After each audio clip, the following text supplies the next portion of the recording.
सुख दुख, जीत हार, लाभ हानि, यह सब केवल लहरें हैं।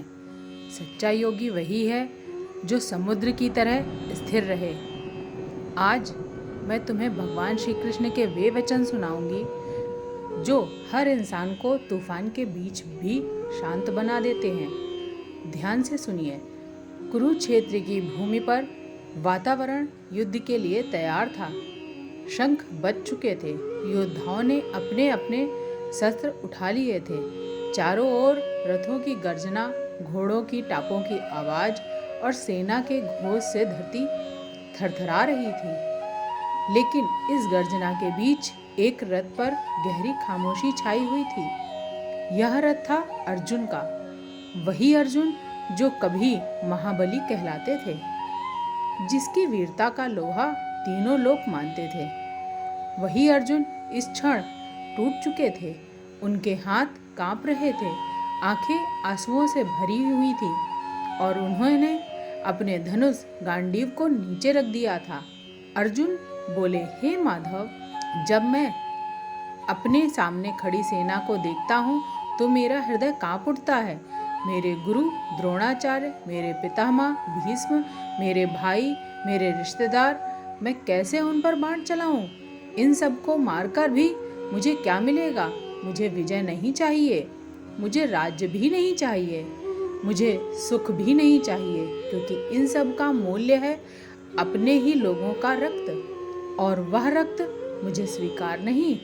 याद रखना, युद्ध का असली मैदान बाहर नहीं, भीतर होता है। अर्जुन का यही दुख था, यही मोह वास्तव में हर इंसान का अनुभव है। जब हम अपने ही रिश्तों और कर्तव्यों के बीच फंस जाते हैं, जब सही और गलत हमें साफ दिखता है लेकिन हमारा दिल हमें रोक लेता है, तब हम सब अर्जुन की तरह टूट जाते हैं।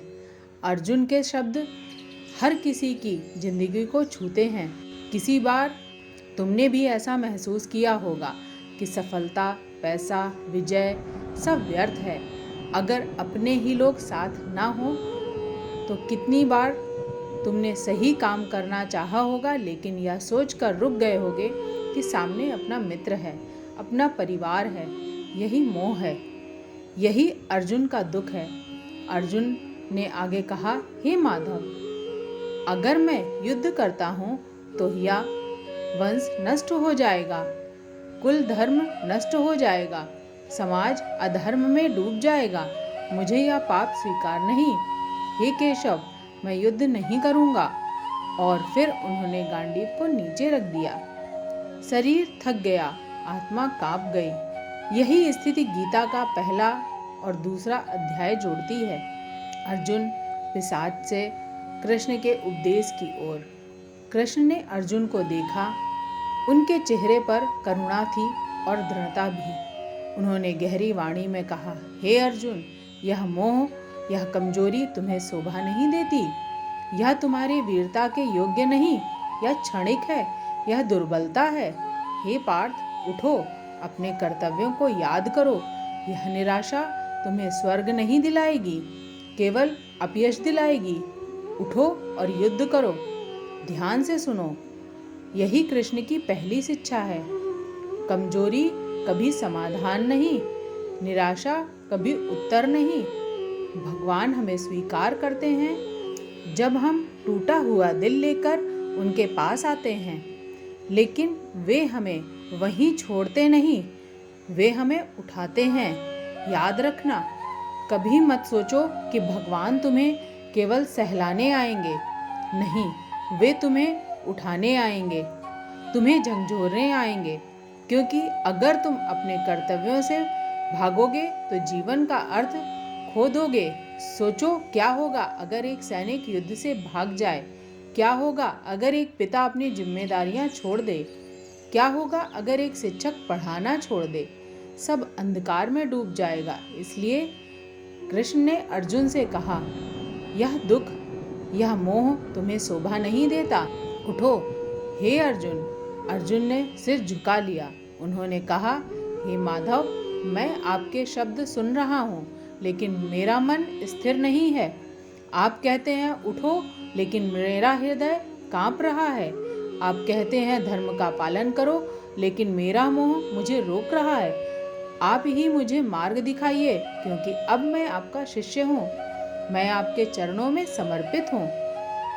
ध्यान से सुनो, यही क्षण है जब गीता वास्तव में शुरू होती है, जब इंसान अहंकार छोड़ देता है और कहता है, जब मैं नहीं जानता, अब मैं आपके शरण में हूँ। याद रखना, सबसे बड़ा साहस है अपनी कमजोरी स्वीकार करना। जब तक अर्जुन यह नहीं कहते कि वे शिष्य हैं, तब तक कृष्ण उपदेश शुरू नहीं करते। जब तक तुम यह स्वीकार नहीं करते कि तुम्हें मार्ग चाहिए, तब तक भगवान मार्ग नहीं दिखाते। सोचो, कितनी बार हम सोचते हैं कि हम सब जानते हैं, कितनी बार हम सोचते हैं कि हमारी समझ काफ़ी है, लेकिन जब संकट आता है तो हमारी सारी समझ टूट जाती है और तभी हमें याद आता है कि भगवान ही सच्चे गुरु हैं। कृष्ण मुस्कुराए। उन्होंने अर्जुन को देखा और कहा, हे अर्जुन, तुम जिसके लिए दुखी हो रहे हो उनके लिए शोक मत करो। जो जीवित है उनके लिए भी शोक मत करो, जो मर चुके हैं उनके लिए भी नहीं। बुद्धिमान न जीवित के लिए शोक करता है, न मृत के लिए। ध्यान दो, कृष्ण का यह वचन हमारे लिए भी है। हम दुखी इसलिए होते हैं क्योंकि हम मृत्यु को अंत मानते हैं, लेकिन कृष्ण कहते हैं मृत्यु अंत नहीं है, यह केवल परिवर्तन है। याद रखना, शरीर नश्वर है, आत्मा अमर है। शरीर बूढ़ा होता है, आत्मा कभी बूढ़ी नहीं होती। शरीर नष्ट होता है, आत्मा कभी नष्ट नहीं होती। सोचो, अगर तुम्हें यह विश्वास हो कि मृत्यु केवल वस्त्र बदलता है, तो क्या तुम उसका शोक करोगे? अगर तुम्हें यह विश्वास हो कि आत्मा कभी नहीं मरती, तो क्या तुम भयभीत रहोगे? यही कृष्ण की पहली शिक्षा है। शोक मत करो, क्योंकि जो अमर है उसके लिए शोक कैसा? अर्जुन धीरे धीरे सुन रहे थे। उनका मन अब भी उलझा था, लेकिन एक रोशनी की किरण भीतर उतरने लगी थी। कृष्ण ने कहा, हे अर्जुन, जो हुआ वह हुआ, जो होगा वह होगा। आत्मा इन सबसे परे है।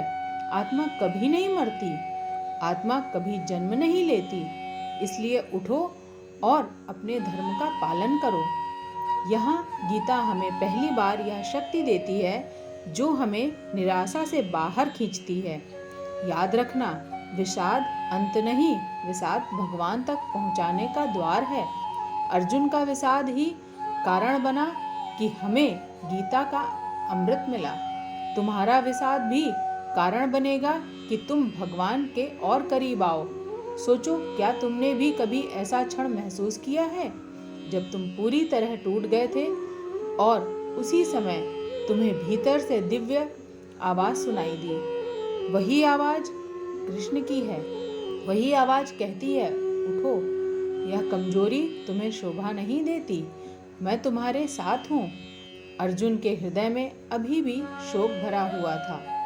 वे अपने प्रियजनों के वध की कल्पना से कांप रहे थे, लेकिन कृष्ण की वाणी अब एक गहरे समुद्र की तरह बहने लगी।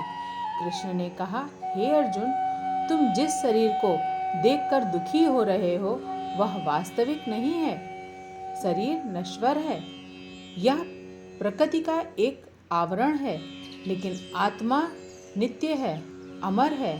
आत्मा न जन्म लेती है, न मरती है।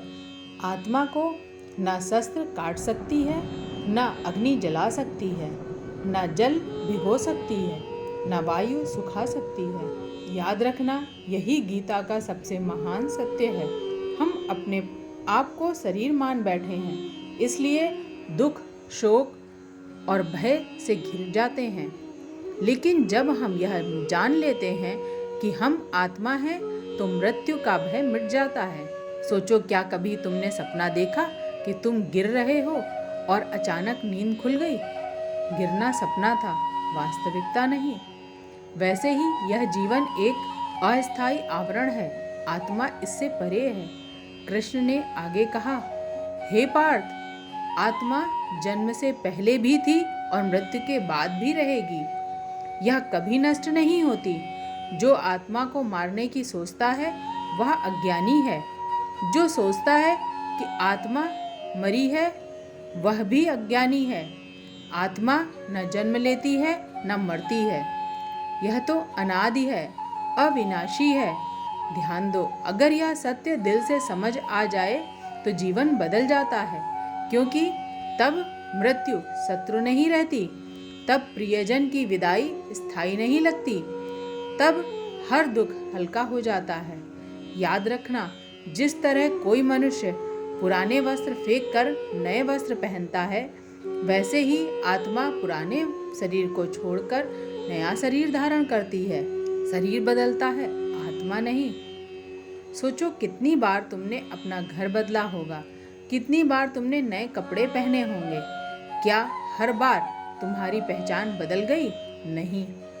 वैसे ही आत्मा हर जन्म में नया शरीर लेती है, लेकिन उसकी पहचान वही रहती है। कृष्ण ने कहा, हे अर्जुन, यह शरीर नश्वर है, यह एक दिन मिटेगा ही, लेकिन आत्मा अमर है। इसलिए जो बुद्धिमान है वह न शरीर के जन्म पर अत्यधिक हर्ष करता है न मृत्यु के शोक पर करता है, क्योंकि वह जानता है कि आत्मा इन सब से परे है। आज के वीडियो में बस इतना ही। अगर वीडियो पसंद आई हो तो लाइक करें, शेयर करें और चैनल को सब्सक्राइब करें। जय श्री कृष्णा।